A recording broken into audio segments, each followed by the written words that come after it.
Hi guys, uh, magluluto tayo ng ginisang mais. So ito yung mais natin. Meron tayong bawang, sibuyas, bunga ng ampalaya at sasahugan ko ng hipon. So guys, ito po. So let's go, luto na tayo guys. So guys, ito maglalagay na tayo mantika. Paano hindi ka mag-nutritious mo? Huwag ka magbuhat. Sabihin mo sa MIC. Ma'am, huwag ka magbuhat, baka hipain ako. Alam mo din nila, may ano ka manghita. Na ano nga ako din. Dito ko diba, bubukol ako. Sakit ng dede ko. 2 araw. Pero, So guys, ito yung sibuyas. Lakas ng sobra ng ating kaldero. Kaya ayan. Nuna ko talaga yung sibuyas guys. Kasi napansin ko mainit yung ating kaldero. So baka masunog pag yung bawang agad. So inuna ko yung sibuyas guys. So next natin yung ating bawang. So ayan guys. Bawang.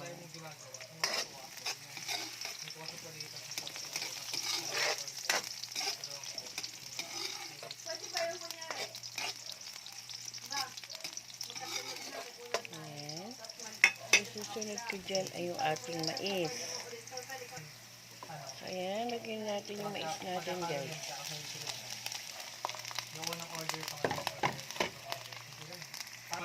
So ayan guys, haluin natin para yung sibuyas sa yung bawang maigi sa mais na hiniwa ko yan guys. Hindi ko siya ginadgad, pahiwa ang ginawa ko sa kanya. So yung iba kasi ginagadgad, so ako ginawa ko pahiwa. So ayan guys. So lagyan na natin yung ating ampalaya. Ito ang ginamit ko guys, bunga ng ampalaya. Una, nilagay ko muna yan sa tubig na may asin. Tapos inalis ko yung tubig, tsaka ko siya piniga-piga. O pwede naman na asin, tsaka yung ampalaya, pigaan nyo na agad. So, para maalis yung pait. Kasi yung mga anak ko, ayaw masyado ng mapait. Lalo na yung bunso ko. So, ayan guys. Hindi ko masyado hinahalo. Kasi, syempre, ampalaya pa rin yan. Mapait. So, may alternative lang yan guys, yung bunga ng ampalaya. Ang talagang hinahalo dyan ay yung dahon ng ampalaya guys. Next natin guys, itong hipon. Ayan.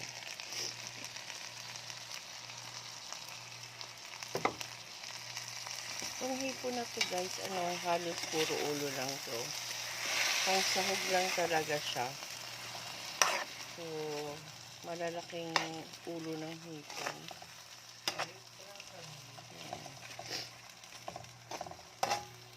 Tsaka natin lagyan ng tubig.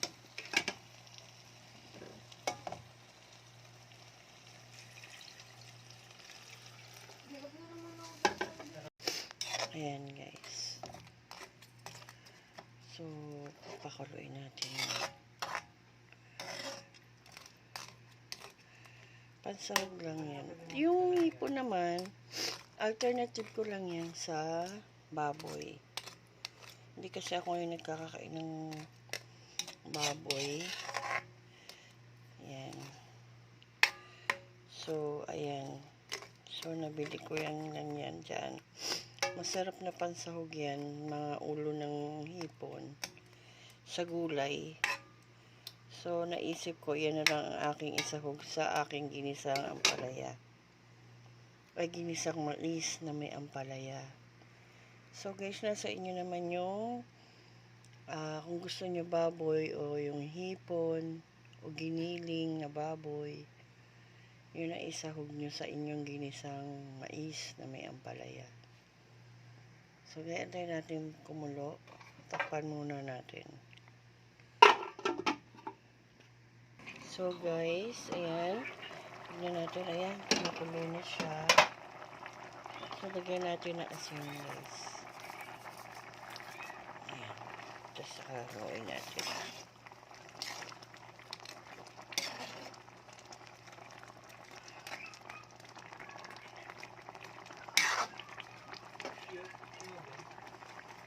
Ayan.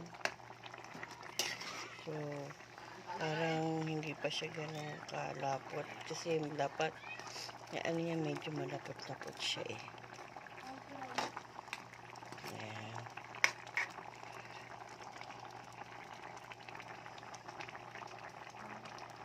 Sarap din, guys. Tikman nga natin.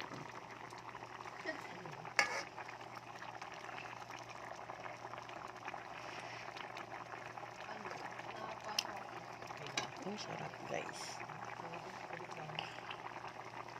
Medyo mapait-pait kaya hindi ko gano'y nahalo, guys eh.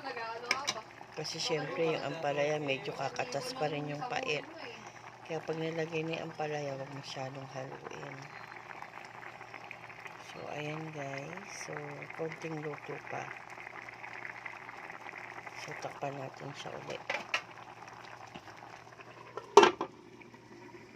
Guys, tignan na natin. So, ayan. Ayan, okay, luto na siya. Kung gusto niyo, guys, na mas malapot pa dyan, medyo patuyuan niyo pa ng konti. Ayan. Luto na siya, guys. So, ngayon, luto ng ating ginisang mais na may hipon at bunga ng ampalaya. So, thank you for watching, guys. Please like, share, and subscribe po. Salamat. See you next vlog, guys.